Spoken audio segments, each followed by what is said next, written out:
Presiding Officer Colonel Rotc will now present the commissioning certificate. The year 2016 brought about huge changes that began and will continue to change the future of the United States Army for everyone. Back in March, the Secretary of Defense, the Honorable Ash Carter, approved final plans to open all combat jobs in the Army to women. The reason that we opened up all positions in our military to women is a very simple one. It is that we have an all-volunteer force, which means that we pick from the American population. That's a very important principle to me because that's why I get the very best people. I don't want a cross-section of America. I want the best qualified people. And to have the best qualified people, I need to be able to choose from the widest possible pool of people. Well, half of the American population is female. The Secretary of Defense, as well as the Secretary of the Army, authorized the Army to begin integrating female combat soldiers right away. Diversity and inclusion means you're bringing more perspectives, more experiences, more backgrounds, more ways of looking at things as we face an increasingly complex problem set. So I want as much diversity as I can possibly get in backgrounds, in experiences, in ways of looking at things to come up with the best solutions we possibly can.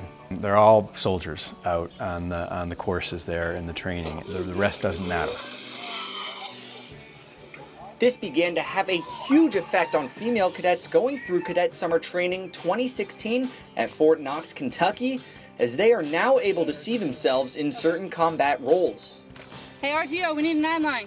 Well, I think infantry for females is definitely a great opportunity for me personally. I know it'll be challenging physically and mentally, but I think that overcoming those challenges will really open up the doors for other people to come in as well. I know people who I was in basic training with who I don't believe should have been allowed in the infantry.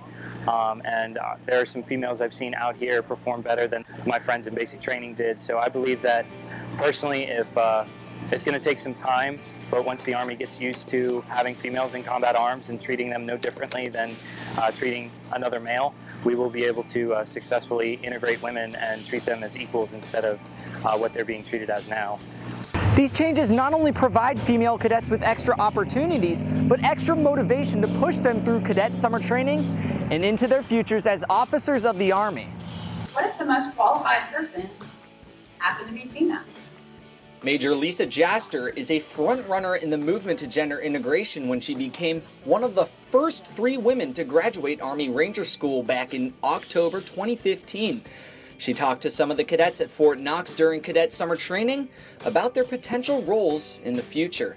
I want to delete the adjectives.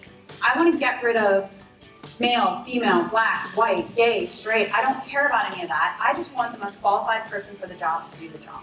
It's exciting and it's fun to realize that my voice is now heard because I knew that it was such a privilege for me to be there. It's really inspiring having her, like, first female to do all those great things. You don't know what you can accomplish, what you can get for it, how hard you can push your body till you really do it. My best advice would be if you want to be a female and you want to do combat arms, you have to be able to hack it, is the easiest way to say it. I mean, you have to be able to do the 12-mile ruck with all the men, and you have to be able to run 5 miles under 40 minutes. So I would stress that while everything's opening up, it's not going to be easy. And it's not supposed to be. Gender integration will continue throughout the Army and will have a lasting effect on cadets going through CST right now and in the future. Ladies and gentlemen, I present to you Second Lieutenant Butcher. Reporting for Army Cadet Command, I'm Josh Gregory.